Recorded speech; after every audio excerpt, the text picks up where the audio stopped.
सो यहाँ पे लिखा हुआ है, मैं एनसीईआरटी का चैप्टर 1, ठीक है ना, केमिकल रिएक्शन एंड इक्वेशन, इसको आज स्टार्ट करते हैं। ठीक है, तो अभी मैं स्टार्ट कर रहा हूँ केमिस्ट्री से, ठीक है ना, क्योंकि मैं क्या पढ़ाऊंगा आपको, पहले chemistry, then I will switch to physics. ठीक है, तो फिजिक्स केमिस्ट्री, बायोलॉजी पढ़ा सकते हैं, but I don't think biology is, it's रट्टा मारने वाला सब्जेक्ट है, ठीक है ना, तो ये आप खुद से पढ़ लेना, ये हो जाएगा, ठीक है ना, इतना कुछ उतना रोल नहीं है, कुछ इंपॉर्टेंट रहेगा तो मैं डेफिनेटली उसको ऐड करूंगा। ओके, सो यहाँ पे सबसे पहले क्या लिखा हुआ है कि facts are not science as dictionary is not a literature. मतलब क्या बोल रहा है कि जो फैक्ट्स होते हैं ना, तो मतलब जो बेसिकली क्या बोलता है, जो थियोरी होता है ना, थ्योरी के बारे में बोल रहा है, ठीक है, थ्योरी, तो कुछ ऐसे फैक्ट्स हैं उसको साइंस नहीं कहा जा सकता, ठीक है, बट एवरी फैक्ट्स जो है वो साइंस नहीं होता, ऐसा भी नहीं है, ठीक है। जैसे कि ये बोल रहा है क्या कि जो डिक्शनरी है वो डिक्शनरी हमारा लिटरेचर नहीं होता, ठीक है, ये किसने बोला था, मार्टिन एच फिशर, ठीक है। अब ये जो चैप्टर 1 है, इसमें हमको क्या पढ़ना है, chemical reaction and equation. So chemical reaction क्या होता है उसके बारे में समझने से पहले, ऑलरेडी हम लोगों ने क्लास 9th में I think physical change, chemical change, ये सारी चीजें पढ़ रखा है, ठीक है, तो उसको कंसीडर करते हुए अगर उसमें कुछ होगा तो मैं डेफिनेटली ऐड ऑन करूंगा। So consider the following. अब अभी मेरा पढ़ाने का पैटर्न क्या होगा ना कि first I will start with the NCERT, ठीक है। एनसीईआरटी ये तो आपको मतलब ये याद होना चाहिए, पूरा एकदम कंठस्थ याद होना चाहिए एनसीईआरटी, और इसीलिए मतलब मैं एनसीईआरटी ना लाइन बाय लाइन रीड भी करूंगा, then I will explain all the things, ठीक है। तो सबसे पहले क्या कह रहा है, consider the following situation of the daily life and think what happen when. So क्या बोल रहा है कि milk is left at room temperature during the summer. तो बोल रहा है कि गर्मी के दिनों में जब हम मिल्क को रख देते हैं रूम टेम्परेचर पे तो क्या होता है, ठीक है ना। तो सबसे पहले वो क्या होता है, कर्ड में चेंज हो जाता है, ठीक है ना, वो। और उसके बाद हमारा क्या बोल रहा है दूसरा, कि एन आयरन तवा, मतलब आयरन का कोई तवा है, मतलब जिसपे रोटी सेकते हैं, ठीक है ना, जिसको नहीं पता हो भाई। और पैन, पैन तो पता होगा, ठीक है। और नेल, नेल मतलब हमारा क्या है, हिंदी में कांटी बोलते हैं, ठीक है, मतलब बेसिकली कील जो होता है जो हम लोग करते हैं, ठीक है ना, जो हमारे घर में यूज होता है ना, जिसपे हम लोग कोई चीज लटका देते हैं, ठीक है, तो उसको कील बोलते हैं। Left expose to the humid atmosphere. और ह्यूमिड एटमोस्फेयर क्या क्यों बोल रहा है, क्योंकि जिसमें ह्यूमिडिटी मतलब वाटर का जो प्रेजेंस है वो ज्यादा होगा, ठीक है ना, उसी को बोलते हैं ना ह्यूमिड एटमोस्फेयर, मतलब। और दूसरा क्या है, ग्रेप्स गेट फर्मेंटेड। तो ये इसमें क्या होगा, इसमें क्या होगा, अगर ह्यूमिड होगा तो उसकी वजह से क्या होता है, रस्टिंग होता है, ठीक है ना, तो इसको भी आगे पढ़ेंगे। Then grapes get fermented, fermented, जैसे कि आपका ये जो है हम जैसे फूड इज कुक्ड, मतलब अगर हम खाना हुआ पका हुआ खाना रख देंगे तो वो भी क्या होता है, फर्मेंट हो जाता है। फर्मेंट मतलब ऑक्सीडेशन हो जाता है बेसिकली, मतलब ऑक्सीडेशन रिएक्शन रिएक्शन हो जाता है, तो उसकी वजह से क्या है ना कि उसमें कुछ स्मेल आने लगता है, ठीक है। उसी तरह से जब ग्रेप्स को फर्मेंट करते हैं तो उससे क्या बनता है, रेड वाइन वगैरह बनता है, मतलब वाइन और विस्की के लिए मतलब ये यूज होता है, जनरली ग्रेप्स से वाइन बनते हैं, ठीक है ना। तो उस तरह से यूज होता है, जब वो फर्मेंट हो जाता है उसका टेस्ट भी बिल्कुल चेंज हो जाता है, क्योंकि उसमें क्या होता है, ज्यादातर एसिडिक नेचर का होता है, तो उसमें अल्कोहल का फॉर्मेशन हो जाता है, ठीक है। तो ये सारा बेसिक चीज है, तो वो सब आप याद रखोगे, ठीक है। और मैं कोशिश करता हूँ कि एज डीप एज मैं पढ़ाने का कोशिश करता हूँ, ताकि आपका, क्योंकि आप अभी क्या हो, क्लास 10th में हो, ठीक है ना, तो क्लास 10th ना बहुत क्रूशियल है। अगर अगर किसी को आगे जाके ना साइंस लेना है ना, मतलब पीसीएम लेना है या फिर पीसीबी लेना है ना, तो उसके लिए मतलब बहुत इंपॉर्टेंट हो जाता है। तो अभी क्लास 10th और 9th, मतलब दो क्लास है आपका, एक 9th और दूसरा क्या है, क्लास 10th, मतलब 9th और 10th, ये बहुत इंपॉर्टेंट है। तो उसके लिए मैं थोड़ा सा मतलब डीपली जाऊंगा, अगर कुछ समझ में नहीं आएगा तो you just ask me, I will explain all the things.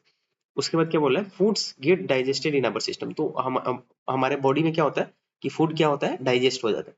अब वो कैसे हो रहा है, तो these all are basically and we, और उसके बाद क्या बोला है, वी रेस्पायर, मतलब हम लोग सांस लेते हैं। तो ये क्या बोल रहा है, ये बेसिकली कहना चाह रहा है कि these all the things whatever mention here, these all are chemical reaction. Chemical reaction है या फिर फिजिकल रिएक्शन है, क्या है मतलब, फिजिकल चेंजेस है या फिर केमिकल चेंजेस है, that we have to understand. So क्या बोल रहा है, in the all the above situation the nature and the identity of the initial substance somewhat change. मतलब क्या बोल रहा है कि मतलब जैसे आप देखो, पहले क्या था, मिल्क, ठीक है, मिल्क अभी क्या हो गया, आपका कॉर्ड हो गया। उसी तरह से आपका क्या है, आयरन नेल है, ठीक है, वो क्या है, आयरन है, आयरन मतलब क्या है, Fe, और उसके बाद FeO2 मतलब उसका क्या बन रहा है, ऑक्साइड का फॉर्मेशन हो जा रहा है, ठीक है ना, या फिर Fe2O3 जो होता है, Fe2O3, इस तरह से मतलब कुछ ऑक्साइड बन रहे हैं, ठीक है ना, रस्टिंग हो। तो बोल रहा है कि पहले जो इनिशियल था ना सब्सटेंस समवॉट चेंज, उसमें क्या हुआ, चेंज हुआ है। अब कैसा चेंज हुआ है, that we have to understand. So we have already learned about the, मतलब क्या बोल रहा है, हमने पहले ही सीखा है क्या, chemical, physical and chemical changes of the matter in our previous classes. Previous classes मतलब 9, 8 और 9 की बात कर रहे हैं, ठीक है। तो एनसीईआरटी जो है ना वो हमेशा से आपको पुश करता है कि यू हैव टू बी, मतलब एनसीईआरटी पढ़ने में बच्चों को इसीलिए कभी कभी प्रॉब्लम हो जाता है कि they will always reference from your previous classes, वो प्रीवियस क्लास का रेफरेंस देता है। So whenever a chemical change occur, we can say that a chemical reaction has taken place। मतलब क्या बोला है कि केमिकल चेंजेस होगा ना तो उसको हम बोलेंगे कि कोई केमिकल रिएक्शन हो, ठीक है। तो अभी केमिकल चेंजेस कैसे होगा उसके बारे में पढ़ेंगे, ठीक है। तो you may perhaps be wondering as what is actually meant by chemical reaction, ठीक है। उसके आगे पूछ भी रहा है कि मतलब क्या हुआ, मतलब केमिकल रिएक्शन का मतलब क्या हुआ। So how do we come to know that a chemical reaction taken place. तो बोल रहा है कि केमिकल रिएक्शन कैसे हुआ ये हमें कैसे पता चलेगा, ठीक है। तो उसके लिए ये जो एक्टिविटीज जो होते हैं ना, एनसीईआरटी में जितने भी एक्टिविटी है ना, ये बहुत ही इंपॉर्टेंट है। और बेसिकली अभी रिसेंटली मेरा एक फ्रेंड है, ठीक है, वो काम भी कर रहा है, he is making some lab type का कुछ बना रहा है, ठीक है ना, इट्स वेबसाइट है बेसिकली। अगर वो एक्टिवेट हो जाएगा ना तो मैं उसको शेयर भी करूंगा आप लोगों के साथ, उधर जाके आप डायरेक्टली लैब टेस्ट कर सकते हो। तो इसमें क्या बोल रहा है कि एक मैग्नीशियम का रिबन लिया है, ठीक, मैग्नीशियम रिबन लिया है 3-4 सेंटीमीटर लॉन्ग का। ये बेसिकली हर एक क्लास 10th के लैब में ना, ये लैब में अवेलेबल रहता है। नहीं भी रहेगा तो जो लैब का सामान जहाँ पे मिलता है ना, आपका स्टेशनरी वगैरह हो गया ना, स्टेशनरी में भी कभी कभी लैब का सामान मिल जाता है। बट जहाँ पे भी आपको ये लैब का सामान मिलेगा ना वहाँ पे आपको मैग्नीशियम रिबन मिल जाएगा। सो उसको क्या, एंड उसको rubbing it with the sand paper, sand paper से बोला है कि पहले उसको हम रब करेंगे, मतलब घिसेंगे थोड़ा, ठीक है ना। क्यों, क्योंकि इसके ऊपर क्या होता है, मैग्नीशियम पे ऑक्साइड का लेयर आ जाता है, ठीक है, उसकी वजह से बोल रहा है कि आपको पहले घिसना है, ठीक है। Hold it with the pair of tong, ऐसे पेयर ऑफ टोंग से पकड़ेंगे, ठीक है, मतलब ये हमारा, ठीक है। And burn it with the spirit lamp, अब यहाँ पे और burner, and collect the S so form in the wash the glasses, मतलब इधर जो बोल रहा है कि इधर हमको कलेक्ट करना है, ठीक है। Burn the magnesium keeping it away as far as possible from your. तो बोल रहा है कि सबसे पहले क्या करना है कि हमको इसको बर्न करना है, उसके बाद हमको अपने आंखों को दूर रखना है, मतलब ऐसे देख रहे हो ना, ये हाथ अलग है, यहाँ पे ह्यूमन बॉडी होगा, ठीक है। तो ये काफी डिस्टेंस है, तो बोल रहा है कि थोड़ा डिस्टेंस मेंटेन करना है। और वैसे करके आप स्पिरिट लैंप यूज कर सकते हो, मतलब ऐसे आप माचिस से या फिर ऐसी छोटी मोटी चीजों से मतलब जलेगा नहीं, उसको जलने में लगता है time. So that's why it's showing कि आप स्पिरिट लैंप लो या फिर कोई बर्नर लो, ठीक है ना, और उसके बाद उसमें उसको जलाओ और उससे जो पाउडर बन रहा है ना वो पाउडर को पहले कलेक्ट करो, ठीक है। अब क्या बोल रहा है कि you must have observe that magnesium ribbon Burns with A dazzling. अब क्या बोल रहा है कि जब आप मैग्नीशियम रिबन को जब बर्न करोगे ना तो it will show a dazzling flame change into white powder, ठीक है। अब ये आपको याद रखना है, ठीक है ना, ये याद रखना है कि किस चीज में कन्वर्ट हो रहा है, व्हाइट पाउडर। क्योंकि एनसीईआरटी का कुछ गारंटी नहीं है ना, वो कुछ भी पूछ सकता है, ठीक है। और आजकल तो क्वेश्चन पेपर के भी पैटर्न्स थोड़ा सा चेंज हो रहे हैं, तो उसके हिसाब से आपको ये याद रखना है। This powder is magnesium oxide. अब देख लो यहाँ से इनडायरेक्टली आपको क्या बता देगा कि जो MgO है ना इसका कलर क्या होगा, ठीक है। तो ये क्या होगा, white. It is form due to the reaction between the magnesium and oxygen present. तो किसकी वजह से हुआ, तो जो हमारा मैग्नीशियम है और जो ऑक्सीजन है हमारे एयर में, ठीक है, O2, तो ये दोनों के साथ रिएक्शन होके हमारा किसका फॉर्मेशन हो गया, Mg, ठीक। अब दूसरा बोल रहा है कि एक्टिविटी 1.2 में आपको क्या करना है कि take a lead nitrate solution in a test tube, ठीक है, add potassium iodide solution and what do you observe, ठीक है। एंड तीसरा फिर क्या क्या कह रहा है, टेक अ जिंक ग्रैनुअल्स इन ए कौन, ये सब लेबोरेटरी में लैब में सब अवेलेबल है, ठीक है ना, test tube. Add dilute hydrochloric acid, ठीक है, ये याद रखना है कि क्या बोल रहा है कि डाइल्यूट HCl लेना है या फिर H2SO4, ठीक है ना, यहाँ पे HCl या फिर ये जो मैं लिख रहा हूँ ना आपको थोड़ा याद भी रखना है कि मतलब मैं किसका क्या फॉर्मूला लिख रहा हूँ। हैंडल द एसिड विद, अब देख लो यहाँ पे पॉइजन भी दे रहा है, मतलब आपको वार्निंग दे रहा है हमेशा, मतलब एनसीईआरटी की यही तो खासियत है, वो जो कुछ भी करता है ना it should be very much practical, ठीक है। So do you observe anything happening around the zinc granules? अब पूछ रहा है कि जिंक ग्रेनुअल के साथ क्या हुआ। Touch the conical flask and test tube is there. अब यहाँ पे डायरेक्टली टच करने के लिए बोल रहा है, but what you will do, either आप यहाँ पे क्या कर सकते हो, थर्मामीटर यूज कर सकते हो, या फिर कोई टेम्परेचर जो आपका थर्मोकपल वगैरह आता है, आगे जाके आप पढ़ोगे कि थर्मोकपल क्या होता है, या फिर टेम्परेचर सेंसर आप यूज कर सकते हो, टेम्परेचर सेंसर यूज कर सकते हो। तो टेम्परेचर सेंसर से क्या होगा, आपको पता चलेगा। टेम्परेचर सेंसर में मोस्ट प्रोबेबली लैब में हमारा क्या होता है, थर्मामीटर अवेलेबल होता है ना, थर्मामीटर। तो ये आप थर्मामीटर यूज कर सकते हैं, ठीक है। From the above three activities we can say that any of the following observation help us to determine whether a chemical reaction taken place। अब क्या होगा, first one is change in state, ठीक है। मतलब उसका पहले मतलब चेंज इन स्टेट मतलब ऐसा नहीं कि मतलब सॉलिड से लिक्विड हो गया, ठीक है ना। जैसे हमारा वाटर के साथ होता है, क्या है कि H2O को जब 0 डिग्री पे हम लोग लेके जाते हैं तो क्या होता है, ये H2O लिक्विड से क्या बन जाता है, H2O सॉलिड, ठीक है। तो सबसे पहले हमको क्या देखना है कि is there any change in state, is there any change in colour, is there any evolution of gas, and is there any change in temperature. तो ये चारों चीजों को हमको सबसे पहले ऑब्जर्व करना है, ठीक है। सो अब क्या बोल रहा है कि as we observe the changes around us, तो बोल रहा है कि हमारे आसपास में जो इस तरह के जो चेंजेस हो रहा है, so we can see that there is a large variety of chemical reaction taking place around us, ठीक। So we will study about the various type of chemical reaction and their symbolic representation in this chapter. हमें इस chapter में क्या पढ़ना है, इसी इन्हीं सब चीजों के बारे में पढ़ना कि केमिकल रिएक्शन कैसे होता है, क्या होता है, ठीक है। अब उसके बाद बात कर रहा है कि केमिकल इक्वेशन क्या होता है। तो यहां से आपको समझ में आ रहा है ना कि केमिकल रिएक्शन क्या है। If there is a change in chemical reaction का आप क्या लिखोगे डिफिनेशन की, if there is a change in state, change in colour और इवोल्यूशन ऑफ गैस, और there is a change in temperature happen, so that time we will say some chemical reaction will happen, ठीक है। Then it's comes to the chemical equation. So chemical equation क्या बोल रहा है कि activity 1.1 can be describe as when a magnesium ribbon is burned in oxygen it gets converted to magnesium oxide, ठीक है। क्या बोल रहा है कि मैग्नीशियम रिबन को जब ने हम बर्न किया तो वो मैग्नीशियम ऑक्साइड में चेंज हो गया। This description of chemical reaction in a sentence form a quite long, ठीक है।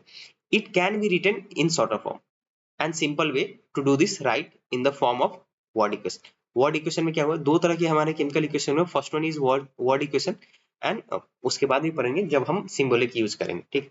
तो first one is magnesium then oxygen and what is the formation of the final product. So this one is magnesium oxide. अब ये reactant और product भी लिखा हुआ है, इसके बारे में भी डिस्कस करेंगे, ठीक है। तो रिएक्टेंट क्या होता है, प्रोडक्ट क्या होता है, ठीक ठीक है। So that substance that undergo chemical changes in a reaction, magnesium and oxygen are the reactant. मतलब ये जो मैग्नीशियम और ऑक्सीजन क्या है, वो हमारा क्या है, रिएक्टेंट।